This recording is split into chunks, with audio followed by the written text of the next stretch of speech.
La démocratie ne peut réellement fonctionner que si les citoyens qui la composent sont économiquement libres et disponibles pour la faire vivre. Thomas Paine. T'as déjà entendu parler du salaire à vie ou du revenu de base? La légende raconte que tu pourrais toucher un salaire sans travailler, genre 1500 € par mois. Mais c'est quoi ces conneries? Toucher de l'argent sans bosser? Mais t'es devenu fou quoi? Non mais l'autre n'importe quoi. De nos jours, on tient les gens avec le chantage à la misère, on les pousse à accepter des boulots de merde et participer à ce système en échange de leur survie. Ouais, parce qu'avec un SMIC, tu vis pas, tu survis. L'idée du salaire à vie ou du revenu de base est tellement éloignée de notre mode de vie actuel qu'il est normal que la plupart des gens aient du mal à assimiler cette idée qui va à contre-courant de l'idéologie dominante qui consiste à dire qu'il faut travailler plus pour gagner plus, mon petit bonhomme. Pourtant, l'automatisation, la robotique et l'informatique a considérablement fait évoluer le niveau de production. Ces progrès créent mécaniquement de plus en plus de chômage. La perte d'emploi que va accuser notre système dans 20 ans sera colossale. Qu'on le veuille ou non, notre monde est condamné au chômage. Nombreux sont ceux qui s'en effraient, pourtant ça devrait les réjouir. Ça veut dire que le progrès technique n'est pas mort. Bon, revenu de base, c'est quoi? Le revenu de base est une réforme économique et sociale au sein de notre système actuel. Il dit simplement que tout le monde a droit à un revenu suffisant pour vivre. Puis c'est à chacun de s'organiser pour trouver d'autres sources de revenus, afin d'augmenter son revenu global. Le revenu de base est un droit inaliénable, inconditionnel, cumulable avec d'autres revenus et distribué à tous les citoyens de la naissance à la mort. Pour se financer, le revenu de base fait en quelque sorte table rase des acquis sociaux de 45. En gros, ce revenu remplacera une partie des aides sociales existantes. Mais il ne remet pas en cause le capitalisme. C'est d'ailleurs une de ces raisons qui fait que de nombreuses personnes émettent quelques réserves sur ce revenu de base. D'ailleurs, Bernard Friot dit que le revenu de base inconditionnel est une roue de secours du capitalisme. T'as vu, je le fais bien, non? Ce projet en France est beaucoup critiqué, alors que finalement rien n'a été défini de manière précise. Tout dépend de ses modalités, le financement notamment, et les contreparties éventuelles. Il en existe de nombreuses déclinaisons, et chacune mérite qu'on y jette un coup d'œil. Il est tout à fait possible par exemple que le revenu de base soit financé autrement qu'en supprimant nos acquis sociaux. Il faut un certain nombre de facteurs réunis, loin d'être simple, mais pas insurmontable. Mais Jordan X, comment? Enfin je veux dire, où va-t-on trouver l'argent? En 2015, le montant total de la fortune des 500 familles les plus riches de France s'élève à 460 milliards d'euros. On gaspille plusieurs millions de dollars par minute en dépenses militaires dans le monde. Il y a plus de 30 000 milliards de dollars dans les paradis fiscaux. Et tu oses me demander où on va trouver l'argent? Et voilà, je suis énervé. Bon allez, salaire à vie, c'est quoi? Pour faire simple, tout ce que le pays produit part dans une caisse commune qui redistribue un salaire à tout le monde. Pour bien comprendre, à la différence du revenu de base, le salaire à vie est attaché au principe de qualification.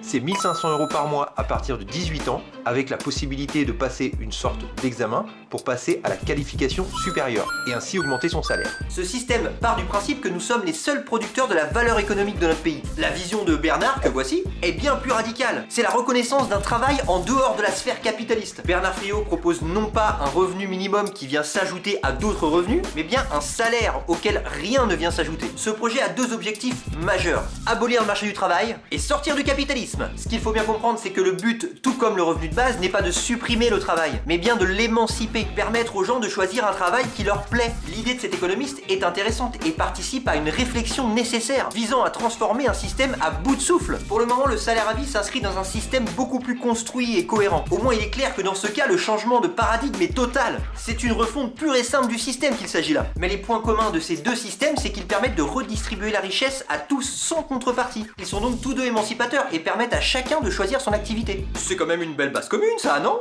Mais Jordan X, si on donne de l'argent à la population sans aucune contrepartie, les gens arrêteront de travailler, c'est sûr. J'y avais pas pensé. Mon Dieu, tu as raison. Qui continuera à aller travailler pour Monsanto, McDonald's, Carrefour? Toutes ces multinationales risquent de dépérir. Et ça, c'est dommage quand même, hein. À moi qui voulais continuer à faire mes courses à Carrefour, je suis dégoûté là. Avec un système pareil, la possibilité est offerte aux personnes de rediriger leur force de travail vers une production locale, s'investir dans des activités associatives, artistiques et même politiques. Dès lors que chacun percevra une somme d'argent sans travailler, n'importe quel citoyen pourra faire de la politique dans un contexte purement altruiste. Et ça, c'est plutôt cool. Allez, conclusion. Alors bien entendu, une telle révolution n'est pas prête de voir le jour, hein. Calmez-vous. Et oui, car les capitalistes feront tout pour empêcher la propagation d'un fonctionnement pareil. Et malheureusement pour nous, les puissants de ce monde possèdent la maîtrise de tous les rouages de l'État pour servir leurs propres intérêts. Ne comptez donc pas sur les politiques pour nous sortir du système capitaliste, ça n'arrivera pas. Car ils n'ont aucun pouvoir, ils ne sont que l'émanation du pouvoir économique. Leur rôle est de se faire passer pour des représentants, dans le but de mettre en place les règles et les lois de ce pouvoir économique, qui lui ne vit que de l'exploitation et dont la seule ambition est l'enrichissement personnel et le profit. Il existe beaucoup d'expressions pour qualifier le versement d'une somme d'argent par la collectivité. Revenu universel, salaire à vie, revenu inconditionnel, revenu de base. Un jour ou l'autre, les politiques vont nous le caler, ça c'est certain. Là où il faudra être attentif, bien négocier et ne pas se faire enfumer, c'est sur les conditions de sa mise en place. Bon, vu que pour le moment on n'a aucun pouvoir politique, c'est mal barré. Quoi qu'il en soit, pour qu'un projet comme celui-ci ait une chance de voir le jour, il faut une adhésion du peuple et une souveraineté populaire réelle, c'est-à-dire une large éducation populaire suivie d'une révolution. Les partisans du revenu de base ou du salaire à vie partagent sensiblement les mêmes aspirations, mais n'en tirent pas les mêmes conclusions. Alors ils se font la bagarre. Mais au fond, ils ont tous les mêmes espérances, les mêmes rêves. L'éradication de la pauvreté, la justice sociale. Ces gens-là sont de vrais créateurs d'espérance. Et ça, c'est beau, putain.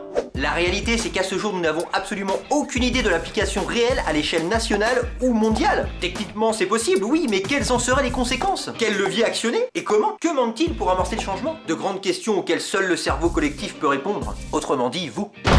Oui, enfin bon, entre nous, Jordan X. Revenu de base, salaire à vie, tout ceci n'est qu'une vaste utopie enfantine, voyons. Ah oui? Les congés payés, ça te paraît normal pour toi, hein? Pourtant avant 36, c'était une putain d'utopie.